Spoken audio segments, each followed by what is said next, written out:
Hello student, welcome to Hindi course. Let us begin lesson number 2. Class 7th में पहले मैंने आपको भाषा लेसन पढ़ाया था। भाषा हमारे भावों का आदान प्रदान है, ये आपको समझाया था। अब आप भाषा कैसे बनती है इसे देखेंगे।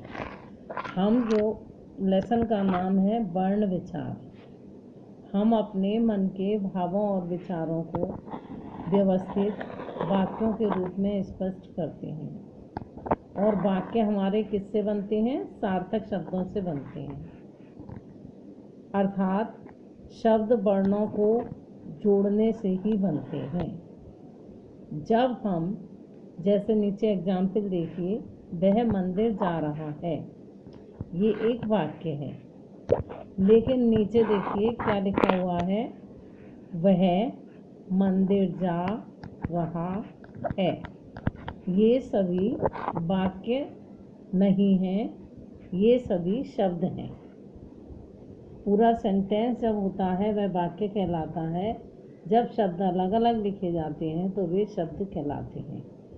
अब आप आगे समझेंगे कि वह हमारा किन किन वर्णों से बना है, क्योंकि आज हम वर्ण विचार लेसन पढ़ रहे हैं तो हमको पता होना चाहिए कि शब्द कैसे बनते हैं। 3rd नंबर पर देखिए, ब प्लस अ प्लस व और आ मिलाकर व हुआ और ह प्लस आ मिलाकर के ह हुआ। यहाँ पर वह के लिए हमारे व और हा वर्ण हैं, लेकिन चूँकि व्यंजन वर्ण बिना स्वर की सहायता के नहीं बोले जाते, इसलिए इनमें दोनों में आ जुड़ा हुआ है। अब आगे देखिए, मंदिर के लिए म प्लस आ म हो गया, न आधा है तो न हलंती रहेगा, दिर द प्लस ई प्लस र प्लस आ, यानी मंदिर शब्द हमारा इन वर्णों के संयोग से मिलकर बना है।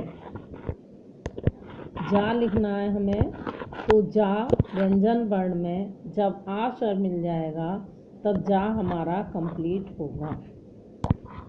नेक्स्ट शब्द है रहा, र वर्ण प्लस आ र हुआ कंप्लीट, हा प्लस आ हा हुआ कंप्लीट, तब हमारा रहा शब्द पूरा बना। अब ऊपर जो आपने अभी पढ़े हैं, ये दिए गए वाक्य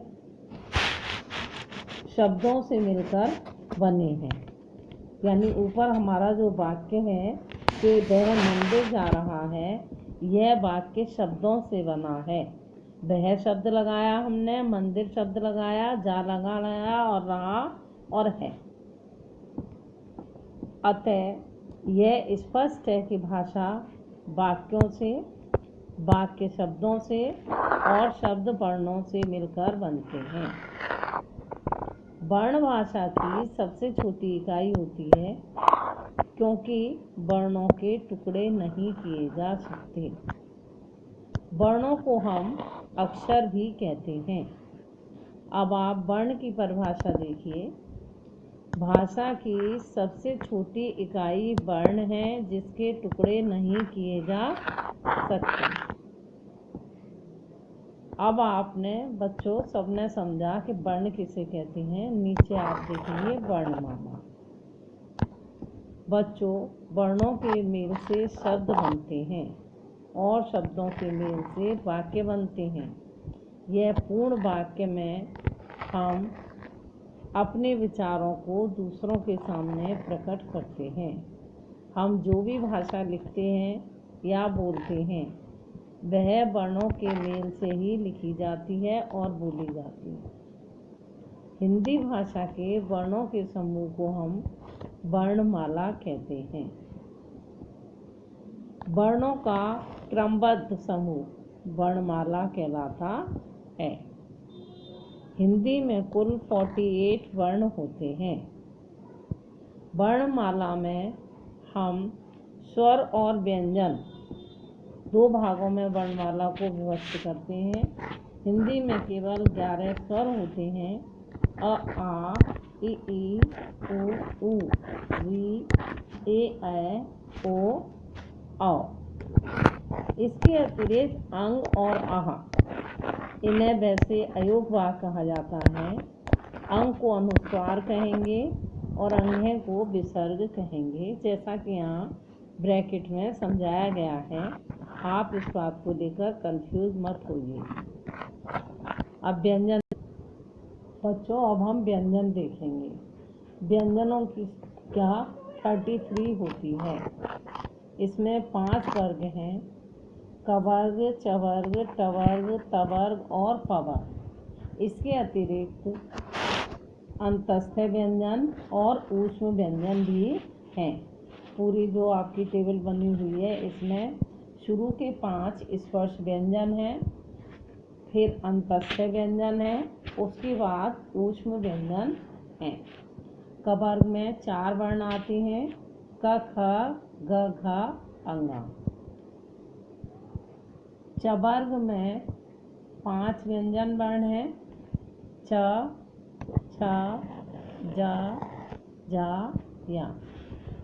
इसी प्रकार से टवर्ग ट, ठ, ड, ढ और अण। तवर्ग त, थ, द, ध, न। पवर्ग प, फ, ब, भ, म। अंतस्थ व्यंजन देखिए: य, र, ल और व। ऊष्म व्यंजन श, श, श और ह। अब आप देखेंगे वर्णों के भेद। वर्णों के 2 भेद हैं। 2 भागों में इन्हें बांटा गया है: स्वर और व्यंजन। स्वर किसे कहेंगे, इसको पढ़िए, समझिए। जिन वर्णों का उच्चारण करते समय मुंह से वायु बिना रुके निकलती है, उन्हें स्वर कहते हैं। हिंदी में स्वर निम्नलिखित 11 हैं। ऊपर अभी आपको बताए थे वही स्वर हैं: अ आ इ ई उ ऊ ए ऐ ओ औ अंगा। स्वरों के 3 भेद होते हैं: ह्रस्व स्वर, दीर्घ स्वर और प्लुत स्वर। ह्रस्व स्वर जिन स्वरों का उच्चारण करने में सबसे कम समय लगता है, उन्हें ह्रस्व स्वर कहते हैं। ये 4 हैं: अ, ई, उ और रे। दीर्घ स्वर जिन स्वरों का उच्चारण करते समय अधिक समय लगता है, उन्हें दीर्घ स्वर कहते हैं। आ, ई, उ, ए ऐ ओ औ, ये दीर्घ स्वर है। प्लुत स्वर जिन स्वरों का उच्चारण करते समय ह्रस्व स्वरों के उच्चारण की अपेक्षा 3 गुना समय लगता है, उन्हें प्लुत स्वर कहा जाता है।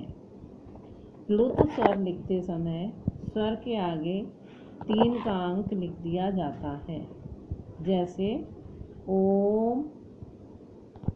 अब हिंदी में इसका प्रयोग नहीं किया जाता है। स्वरों की मात्राएं। आ स्वर के अतिरिक्त अन्य सभी स्वरों का मेल जब व्यंजन से होता है, तो केवल उनकी मात्राओं का ही प्रयोग किया जाता है। नीचे दी गई तालिका में मात्राओं के प्रयोग के बारे में बताया गया है। अब पहले कॉलम में स्वर दिए हुए हैं, सेकंड कॉलम में मात्रा है, और फिर मात्रा लगाकर थर्ड प्रयोग में किस प्रकार से वर्ण बन रहा है ये दिखाया गया है, और मात्रा से बने शब्द अगले कॉलम में दिए हुए हैं। सबसे पहले देखो आप अ, इसकी अलग से कोई मात्रा नहीं है, लेकिन जब ये जुड़ेगा क के अंदर तो क हो जाएगा, क हलंत नहीं रहेगा। क से के मेल से यहाँ तीनों शब्द बने हुए आप देख रहे हैं: कमल, कलम, कलश, कवर। आ की मात्रा देखिए पहले, फिर क वर्ण पर आ की मात्रा लगेगी तो का, काम, कान और काला, ये शब्द बने। एक ए की मात्रा का पर किस तरह लग रही है, देखिए कि किताब, किसान, किला। ई मात्रा, फिर इसको उच्चारित की, लिखेंगे आप इसको कील, कीचड़, कीमत। इसके बाद ऊ में जब मात्रा लगी का की तो उच्चारित होंगे को, कुल, कुछ, कुआं। इसके बाद देखिए ऊ, कू, कूड़ा, कूप, कूद। री, कृ, कृपा, कृपाल, कृपालु। च, ए में मात्रा लगाई तो हो गया के, केकड़ा, केवड़ा, केला। आय, कै, कैसा, कैलाश, कैमरा। को हुआ कोयल, कोमल, को। औ, कौ, कौशल्या, कौआ। प्रत्येक व्यंजन के नीचे हलंत लगा होता है। जब किसी व्यंजन का मेल स्वर के साथ होता है तो व्यंजन का लोप हो जाता है और व्यंजन उच्चारण के योग्य बन जाता है। जैसा कि अभी आपने ऊपर तालिका में देखा था, किसी भी आ लगने पर किस तरह से का के नीचे से व्यंजन हट गया था।